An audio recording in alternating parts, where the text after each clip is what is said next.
ನಮಸ್ಕಾರ ಕರ್ನಾಟಕ. ನಾನು ನಿಮ್ಮ ವಿಜಯ್. ಹೆಂಗಿದ್ರೆ ಎಲ್ಲರೂ ಸಕ್ಕತ್ತಾಗಿದ್ದೀರಾ ಅಂದ್ಕೊತಾ ಇದ್ದೀನಿ, ಸೂಪರ್ ಆಗಿದ್ದೀರಾ ಅಂದ್ಕೊತಾ ಇದ್ದೀನಿ. ನಾನು ನಿಮ್ಮೆಲ್ಲರಿಗೂ ಗೊತ್ತಿರೋ ಹಾಗೆ ನಾನು ನಮ್ಮ ನೇಟಿವ್ ಪ್ಲೇಸ್ಗೆ ಬಂದಿದ್ದೆ. ಅಲ್ಲಿಂದ ಇವಾಗ ನಮ್ಮ ಮನೆ ದೇವರಿಗೆ ಹೋಗ್ತಾ ಇದ್ದೆ. ಇಲ್ಲಿ ಹೋಗ್ತಾ ನನಗೊಂದು ಫಾರೆಸ್ಟ್ ಸಿಕ್ತು. ನಿಮಗೂ ತೋರಿಸೋಣ ಇಲ್ಲಿ ಫಾರೆಸ್ಟ್ ಯಾವ ಥರ ಇರುತ್ತೆ ಅಂತ ಈ ಒಂದು ವಿಡಿಯೋ ಮಾಡ್ತಾಯಿದ್ದೀನಿ. ನಿಮ್ಮೆಲ್ರಿಗೂ ಗೊತ್ತಿರೋ ಹಾಗೆ ನಮ್ಮ ಸೈಡ್ ಫಾರೆಸ್ಟ್ ಅಂದರೆ ಹಚ್ಚ ಹಸಿರಿನಿಂದ ಕಂಗೊಳಿಸ್ತಾ ಇರುತ್ತೆ. ಇಲ್ಲಿ ಯಾವ ಥರ ಇದೆ ಅಂತ ತೋರಿಸ್ತೀನಿ, ಒಂದು ಸರ್ತಿ ಚೆಕ್ಔಟ್ ಮಾಡ್ಕೊಳ್ಳಿ. ಸೊ ನೋಡಿ, ನಮ್ಮ ಸೈಡ್ ಫಾರೆಸ್ಟ್ ಅಂದರೆ ಹಚ್ಚ ಹಸಿರಿನಿಂದ ಕಂಗೊಳಿಸ್ತಾ ಇರುತ್ತೆ. ಆದರೆ ಇಲ್ಲಿನ ಒಂದು ಫಾರೆಸ್ಟ್ ನೋಡಿ ಒಣಗಿಬಿಟ್ಟು ಫುಲ್ಲು ಬರೀ ಬಂಡೆ ಕಲ್ಲುಗಳು ಮಾತ್ರ ಕಾಣಿಸ್ತಾ ಉಂಟು ಅಂದ್ಕೊಳ್ಳಿ. ಎಲ್ಲೇ ನೋಡಿ ಫುಲ್ಲು ಒಣಗಿರೋ ಗಿಡ ಮರಗಳು ಮಾತ್ರ ಕಾಣಿಸ್ತಾ ಇರುತ್ತೆ. ಇಲ್ಲಿ ನನ್ನ ಗಾಡಿನ ಪಾರ್ಕ್ ಮಾಡಿದ್ದೀನಿ. ಇಲ್ಲಿ ಮುಂದುಗಡೆ ಕೂಡ ನೋಡ್ಬೋದು, ಬೆಟ್ಟ ಇದೆ ಚಿಕ್ಕದು, ಬರೀ ಕಲ್ಲುಗಳು ಮಾತ್ರ ಕಾಣಿಸ್ತಾ ಇರುತ್ತೆ ಸ್ನೇಹಿತರೆ. ಅಂದರೆ ಇಲ್ಲಿ ಎಲ್ಲ ಜಾಗ ಒಂದು ಒಂಥರ ಬೆಟ್ಟ ಗುಡ್ಡಗಳ ನಾಡು ಇದು. ಸೊ ನೋಡ್ಬೋದು ಮುಂದೆ ರೋಡ್ ಹೆಂಗಿದೆ, ಒಂದು ಸರ್ತಿ ಜೂಮ್ ಮಾಡ್ಬಿಟ್ಟು ತೋರಿಸ್ತಿರುತ್ತೆ. ಸೊ ನಾನು ಇದೇ ರೋಡಲ್ಲಿ ಹಂಗೆ ಮುಂದೆ ಹೋಗ್ಬೇಕಾಗಿರೋದು. ಇವಾಗ ಕ್ರೇಜಿಯಾಗಿರ್ತಕ್ಕಂಥ ಒಂದು ರೋಡು, ಸಿಕ್ಕಾಬಡೆ ಬಿಸಿಲು. ಇಲ್ಲಿ ನನ್ನ ಗಾಡಿ ಈ ಒಂದು ಫಾರೆಸ್ಟ್ನ ತೋರಿಸೋಣ ಅಂತ ನಿಂತ್ಕೊಂಡೆ ಸ್ನೇಹಿತರೆ. ಬಿಕಾಸ್ ನಿಮ್ಮೆಲ್ಲರಿಗೂ ಗೊತ್ತಿರಂಗೆ ನಮ್ಮ ಕಡೆ ಫಾರೆಸ್ಟ್ ಬಂದು ಹಚ್ಚ ಹಸಿರಿನಲ್ಲಿ ಕಂಗೊಳಿಸ್ತಾ ಇರುತ್ತೆ. ಇಲ್ಲಿ ಈ ಥರ ಒಣ ಭೂಮಿ ಇರೋದ್ರಿಂದ ಫುಲ್ಲು ಒಣಗಿರ್ತಕ್ಕಂಥ ಒಂದು ಮರಗಳು ಮಾತ್ರ ಕಾಣಿಸೋದು ಅಂದ್ಕೊಳ್ಳಿ. ಸೊ ಇದನ್ನು ತೋರಿಸೋದಕ್ಕಂತ ನಿಂತ್ಕೊಂಡೆ. ಸೊ ಬನ್ನಿ ಸ್ನೇಹಿತರೆ, ನನ್ನ ಜರ್ನಿನ ಕಂಟಿನ್ಯೂ ಮಾಡ್ತೇನೆ ಅಂತ. ಇನ್ನೊಂದು 30 ಕಿಲೋಮೀಟರ್ ಇದೆ. ಅಲ್ಲಿ ಹತ್ರ ಹೋದ್ಮೇಲೆ ಯಾವ ದೇವಸ್ಥಾನಕ್ಕೆ ಹೋಗ್ತಿದ್ದೀನಿ, ಏನು ಹೆಂಗಿದೆ ಅಂತ ತೋರಿಸಂತೆ. ಸೊ ಬನ್ನಿ, let's start hour today's journey. ಮುಂದೆ ಹೋಗ್ತಾ ಸಿಗ್ತೀನಂತೆ. ಪೀಸ್.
ನೋಡಿ ಸ್ನೇಹಿತರೆ, ಇವಾಗ ತಾನೇ ನಾನು ಬಂದು ರೀಚ್ ಆಗಿದ್ದೀನಿ. ಮುಂದುಗಡೆ ಅಲ್ಲಿ ಗಾಡಿ ಪಾರ್ಕ್ ಮಾಡಿದ್ದೀನಿ. ಇದೇ ಆ ಒಂದು ಜಾಗ. ನಾನು ಹೇಳಿದ್ನಲ್ವಾ ನಮ್ಮ ಮನೆ ದೇವ್ರಿಗೆ ಹೋಗ್ತಾ ಇದ್ದೀನಿ ಅಂತ. ಇದೇ ಒಂದು ಟೆಂಪಲ್ ಆಗಿರುತ್ತೆ. ಅಲ್ಲಿ ಮುಂದೆ ತೋರಿಸ್ತೀನಿ ಅಂತ ಬನ್ನಿ ನಿಮಗೆ. ಇಲ್ಲಿ ಮುಂದೆ ಇನ್ನೂ ದೊಡ್ಡ ಮರ ಕಾಣಿಸ್ತಿದೆ ಗೊತ್ತಾ, ಇದೇ ಒಂದು ಟೆಂಪಲ್ ಆಗಿರುತ್ತೆ. ಈ ಕಡೆ ಮುಂದುಗಡೆ ಏನು ಕಾಣಿಸ್ತಿದೆ ಗೊತ್ತಾ, ಇದೆಲ್ಲ ಬಂದು ನದಿ ಆಗಿರುತ್ತೆ. ಯಾವ ನದಿಯಪ್ಪ ಅನ್ನೋದಾದರೆ ಕೃಷ್ಣಾ ನದಿ ಇದು. ಸೊ ಯಾವ ಒಂದು ದೇವಸ್ಥಾನ ಅನ್ನೋದಾದರೆ ನರಸಿಂಹಸ್ವಾಮಿ ದೇವಸ್ಥಾನ. ಅಂದರೆ ಇದರ ಹೆಸರು ಬಂದು ಕೊಪ್ಪರ ನರಸಿಂಹಸ್ವಾಮಿ ದೇವಸ್ಥಾನ ಅಂತ ಕರೀತಾರೆ. ಇದು ಬಂದು ರಾಯಚೂರು ಜಿಲ್ಲೆಯ ದೇವದುರ್ಗ ತಾಲೂಕಿನಲ್ಲಿ ಬರುತ್ತೆ. ಇದು ಒಂದು ದೇವಸ್ಥಾನದ ಆವರಣ. ಹಿಂಗೆ ನೋಡಿದರೆ ಇದೆಲ್ಲ ರೂಮೆಲ್ಲ ಮಾಡಿದ್ದಾರೆ. ಮಳೆಗಾಲದಲ್ಲಿ ಏನಾದರೂ ಬಂದರೆ ಸ್ನೇಹಿತರೆ, ಈ ದೇವಸ್ಥಾನ ಏನಿದೆ ಗೊತ್ತಾ, ನೀರಿನಲ್ಲಿ ಮುಳುಗೋಗಿರುತ್ತೆ ಅಂದ್ಕೊಳ್ಳಿ. ಈ ದೇವಸ್ಥಾನದ ವಿಶೇಷ ಏನಪ್ಪ ಅಂದರೆ ನರಸಿಂಹಸ್ವಾಮಿ ಬಂದು ಅಶ್ವತ್ಥ ವೃಕ್ಷ, ಅಂದರೆ ಅಶ್ವತ್ಥ ವೃಕ್ಷ ಏನಿರುತ್ತೆ ಅದರ ಮೇಲೆ ಒಡ ಮೂಡಿರ್ತಕ್ಕಂಥ ಒಂದು ದೇವಸ್ಥಾನ ಅಂದ್ಕೊಳ್ಳಿ. ನೋಡಿ ಹೆಂಗಿದೆ ಕ್ರೇಜಿಯಾಗಿ. ಬನ್ನಿ ಹೋಗ್ತಾ ತೋರಿಸ್ತೀನಂತೆ. ನೀವು ದರ್ಶನ ಮಾಡ್ಕೊಂಡು ಪುನೀತರಾಗಿ. ನಾನಿವಾಗ ರಿವರ್ ಹತ್ರ ಬಂದಿದ್ದೀನಿ. ಆವಾಗಲೇ ತೋರಿಸಿದ್ನಲ್ಲ ಟೆಂಪಲ್, ನೋಡಿ ಎಷ್ಟು ದೂರವಾಗಿ ಕಾಣಿಸ್ತಾ ಇದೆ. ನಾನು ಹೇಳಿದ್ನಲ್ವ, ನದಿನಲ್ಲಿ ನೀರಿನ ಪ್ರಮಾಣ ತುಂಬ ಕಮ್ಮಿ ಆಗಿದೆ, ಬಿಕಾಸ್ ಸಮ್ಮರ್ ಇರೋದ್ರಿಂದ. ಸೊ ತೋರಿಸ್ತೀನಂತೆ ಒಂದು ಸರ್ತಿ ಮುಂದುಗಡೆಯಿಂದ ನೋಡಿ. ಇದೇ ಒಂದು ಮುಂದುಗಡೆ ಏನಿದೆ ಗೊತ್ತಾ, ಇದೇ ಕಂಪ್ಲೀಟಾಗಿ ಕೃಷ್ಣಾ ನದಿಯಾಗಿರುತ್ತೆ. ನೋಡಿ ಎಲ್ಲೇ ಬರೀ ಕಲ್ಲು ಬಂಡೆಗಳು ಮಾತ್ರ ಕಾಣಿಸ್ತಾ ಇದೆ. ಏನಕ್ಕೆ ಹೇಳಿ, ಸಮ್ಮರ್ ಇರೋದ್ರಿಂದ ನೀರೇ ಇಲ್ಲ ಅಂದ್ಕೊಳ್ಳಿ. ಸೊ ಅಲ್ಪ ಸ್ವಲ್ಪ ನೀರಲ್ಲಿ ಊರಿನ ಜನಗಳೆಲ್ಲ ಬಟ್ಟೆ ಒಗೆಯೋದಕ್ಕೆ ಆ ಥರದಕ್ಕೆಲ್ಲ ಯೂಸ್ ಮಾಡ್ತಾರೆ, ಬರ್ತಾರೆ. ಇದನ್ನು ಮಾತ್ರ ಈ ನದಿ ಏನಿದೆ ಅಲ್ಲ ಗೊತ್ತಾ, ಒಂಥರ ರೌದ್ರಾವತಾರದ ನದಿ ಅಂತ ಹೇಳಿದರೆ ತಪ್ಪಾಗಲ್ಲ. ಇವಾಗ ಥರ ನೀರಿಲ್ಲ, ಶಾಂತತೆಯಿಂದ ಇದೆ.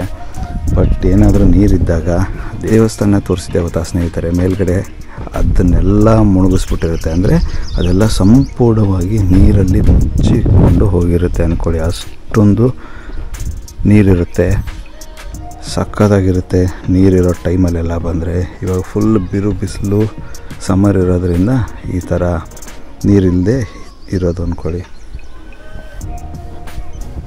ಮುಂದೆ ಹಾಗೆ ದೇವಸ್ಥಾನದ ಕಟ್ಟೆ ಮೇಲೆ ಹೋಗ್ಬಿಟ್ಟು ದೇವಸ್ಥಾನದ ಬಗ್ಗೆ ತೋರಿಸ್ತೀನಂತೆ, ಒಂದು ಸರ್ತಿ ಅದನ್ನು ನೋಡ್ಕೊಳ್ಳಿ. ಇಲ್ಲಿನ ದೇವಸ್ಥಾನದ ವಿಶೇಷತೆ ಏನಿದೆ ಎತ್ತ ಅಂದ್ಬಿಟ್ಟು ಎಲ್ಲನೂ ನಿಮಗೆ ತಿಳಿಸ್ಕೊಡ್ತೀನಂತೆ. ತಿಳ್ಕೊಂಡು ನೀವು ದರ್ಶನ ಮಾಡಿಕೊಂಡು ಪುನೀತರಾಗಿ. ಇವಾಗ ನೋಡಿ ಸ್ವಲ್ಪ ಮೇಲ್ಗಡೆಯಿಂದ ವ್ಯೂ ತೋರಿಸ್ತಿದ್ದೀನಿ ಯಾವ ಥರ ಕಾಣಿಸ್ತಾ ಇದೆ ಅಂತ. ಫುಲ್ಲು ಒಂದು ನದಿಯ ನೋಟ ಅಂದ್ಕೊಳ್ಳಿ. ಒಟ್ಟೇನೆಂದರೆ ನೀರಿಲ್ಲ ಅಲ್ವಾ, ಬರೀ ಕಲ್ಲು ಬಂಡೆಗಳು ಮಾತ್ರ ಕಾಣಿಸ್ತಾ ಇರೋದು. ಒಂದು ಯೋಚನೆ ಮಾಡಿ ಸ್ನೇಹಿತರೆ, ಇಷ್ಟೊಂದು ದೊಡ್ಡ ದೊಡ್ಡ ಬಂಡೆ ಕಲ್ಲುಗಳಿದೆ. ತೋರಿಸ್ತೀನಿ ಅಂತ ಒಂದು ಸರ್ತಿ ಜೂಮ್ ಹಾಕಿ ನೋಡಿ. ಈ ಎದುರುಗಡೆ ಕಾಣಿಸ್ತಿದೆ ಅಲ್ವಾ, ಎಷ್ಟು ಬೃಹದಾಕಾರದ ಬಂಡೆ ಇದೆ ಅನ್ಕೊತೀರ ಗೊತ್ತಾ ಅದು. ಅದೆಲ್ಲ ನೀರಿನಲ್ಲಿ ಮುಳುಗಿರುತ್ತೆ. ಯಾವ ಒಂದು ಬಂಡೆ ಕಲ್ಲು ಕೂಡ ಇಲ್ಲಿ ನಿಮಗೆ ನೀರಿದ್ದಾಗ ಕಾಣಸಿಗುವುದಿಲ್ಲ ಅಂದ್ಕೊಳ್ಳಿ. ಇವಾಗ ನೀರಿಲ್ಲ ಅಂತ ಮಾತ್ರ ಎಲ್ಲ ಕಾಣಿಸ್ತಾ ಇರೋದು. ಇದ್ದಾಗ ಯಾವ ಒಂದು ಬಂಡೆ ಕಲ್ಲು ಕೂಡ ನಿಮಗೆ ಕಾಣಿಸೋದಿಲ್ಲ. ಯೋಚನೆ ಮಾಡಿ ಎಷ್ಟಿರ್ಬೋದು ನೀರಿನ ಪ್ರಮಾಣ ಆ ಒಂದು ಸಮಯದಲ್ಲಿ ಅಂತ. ನಿಜಕ್ಕೂ ಅಚ್ಚರಿಯ ಸಂಗತಿ ಇದೆಲ್ಲ, ಒಂಥರ ಬ್ಯೂಟಿಫುಲ್. ಇವಾಗ ನೋಡಿ ನಾನು ದೇವಸ್ಥಾನದ ಪಕ್ಕನೇ ಬಂದಿದ್ದೀನಿ. ಇಲ್ಲಿಂದ ನಿಮಗೆ ಅಂದಾಜಾಗ್ಬೋದು ಎಷ್ಟೊಂದು ಆಳವಾದಂಥ ನದಿ ಇದು ಅಂತ. ಏನು ನಿಂತ್ಕೊಂಡಿದ್ದೀನಲ್ವ, ಈ ಪ್ಲೇಸು ಕೂಡ ನೀರಲ್ಲಿ ಮುಚ್ಚೋಗಿರುತ್ತೆ ಅಂದ್ಕೊಳ್ಳಿ. ಅಷ್ಟೊಂದು ನೀರಿರುತ್ತೆ ಸ್ನೇಹಿತರೆ ಇಲ್ಲಿ ಮಳೆ ಬಂದಾಗ. ನಿಜಕ್ಕೂ ಅದ್ಭುತವಾಗಿರುತ್ತೆ ಅವಾಗೆಲ್ಲ ನೋಡೋದಕ್ಕೆ. ಸಕ್ಕತ್ತಾಗಿದೆ ಗುರು. ಆದರೆ ಸಿಕ್ಕಾಪಟ್ಟೆ ಬಿಸಿಲು ಅಂದ್ಕೊಳ್ಳಿ. ಸಿಕ್ಕಾಪಟ್ಟೆ ಬಿಸಿಲಿದೆ. ಸೊ ಬನ್ನಿ ಹಾಗೆ ಹೋಗ್ತಾ ದೇವಸ್ಥಾನದ ದರ್ಶನ ಕೂಡ ಮಾಡಿಸ್ತೀನಿ ಅಂತ ನಿಮ್ಮೆಲ್ಲರಿಗೂ. ನೋಡಿ ಸ್ನೇಹಿತರೆ, ಇವಾಗ ನಾನು ಒಂದು ಟೆಂಪಲ್ನ ಕಟ್ಟೆ ಮೇಲೆ ಬಂದು ಕೂತ್ಕೊಂಡಿದ್ದೀನಿ. ಇದೇ ಒಂದು ಬೃಹದಾಕಾರದ ಅಶ್ವತ್ಥ ಮರ. ಇದೇ ಒಂದು ಮರದಲ್ಲಿ ನರಸಿಂಹಸ್ವಾಮಿ ಒಡ ಮೂಡಿರ್ತಕ್ಕಂಥದ್ದು ಅಂದ್ಕೊಳ್ಳಿ. ಇಲ್ಲಿಂದ ಹಿಂಗೆ ತಿರುಗಿದರೆ ನಿಮಗೆ ನದಿ ಸಿಗುತ್ತೆ. ಏನು ಅದ್ಭುತವಾಗಿದೆ ಗೊತ್ತಾ ಸ್ನೇಹಿತರೆ, ಇದು ನೋಡೋದಕ್ಕೆ ನಿಜಕ್ಕೂ ಸುಂದರವಾದಂಥ ಒಂದು ಜಾಗ ಅಂತ ಹೇಳಿದರೆ ತಪ್ಪಾಗಲ್ಲ. ಅದ್ಭುತವಾಗಿದೆ. ಮುಂದ್ಗಡೆಯಿಂದ ನಿಮಗೆ ದೇವಸ್ಥಾನದ ದರ್ಶನ ಮಾಡಿಸ್ತೀನಿ ಅಂತ ಒಂದು ಸರ್ತಿ. ಆಮೇಲೆ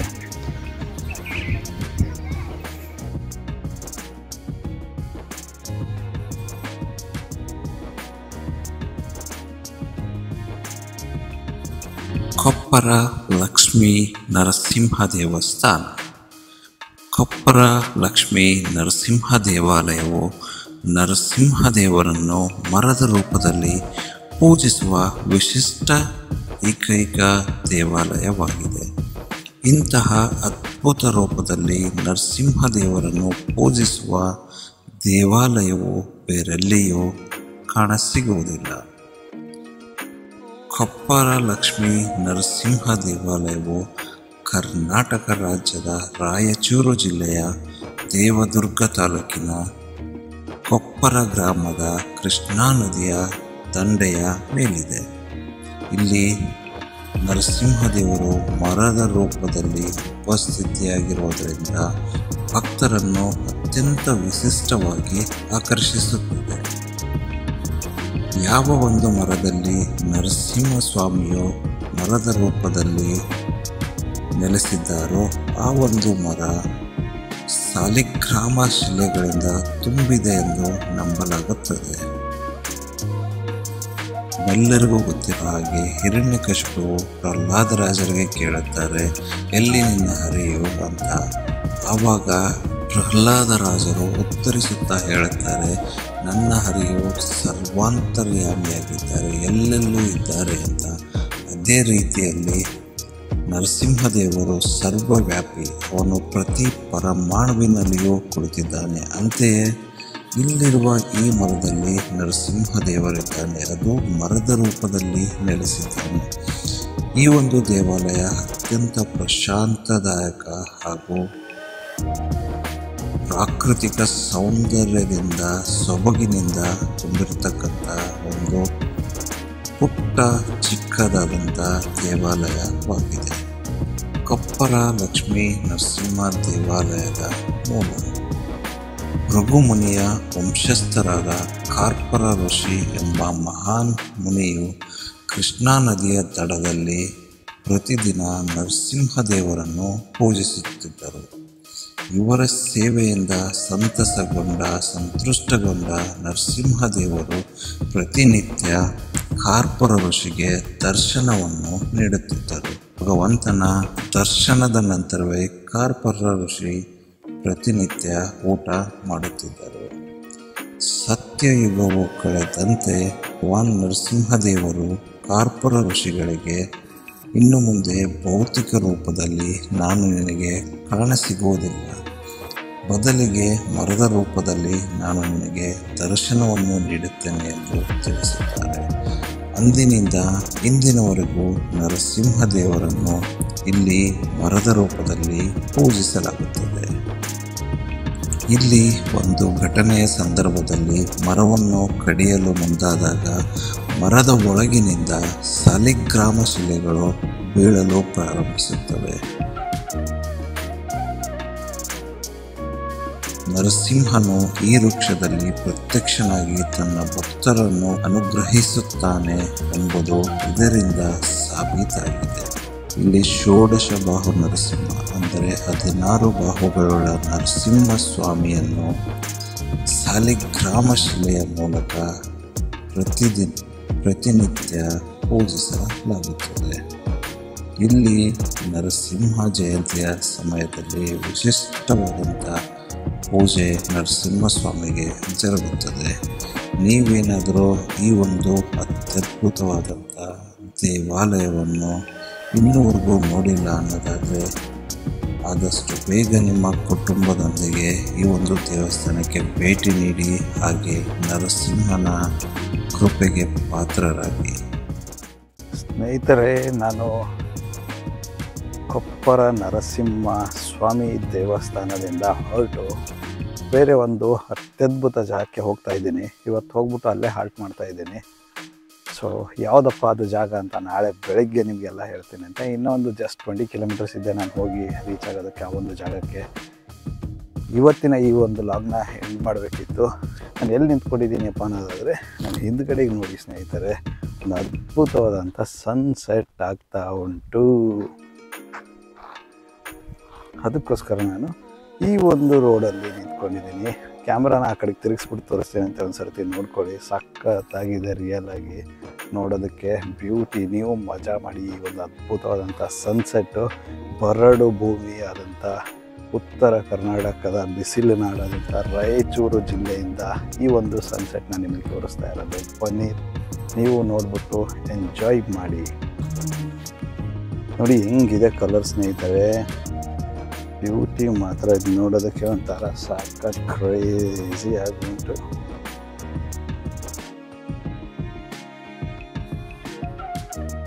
ಈ ಒಂದು ರೋಡಲ್ಲಿ ತುಂಬ ಕಮ್ಮಿ ಅಂದರೆ ಕಮ್ಮಿ ಗಾಡಿಗಳು ಓಡಾಡುತ್ತೆ. ನಾನು ಇದೇ ಒಂದು ರಸ್ತೆನಲ್ಲಿ ಬಂದಿರೋದು. ಇವಾಗ ಈ ರಸ್ತೆ ಮುಖಾಂತರವಾಗಿ ಇನ್ನೂ 15 ಕಿಲೋಮೀಟರ್ ಹೋಗ್ಬೇಕಾಗಿರೋದು. ಸನ್ಸೆಟ್ ನೋಡಿ ಸ್ನೇಹಿತರೆ, ಓ ಮೈ ಗಾಡ್, ಏನು ಕ್ರೇಜಿ ಆಗಿದೆ.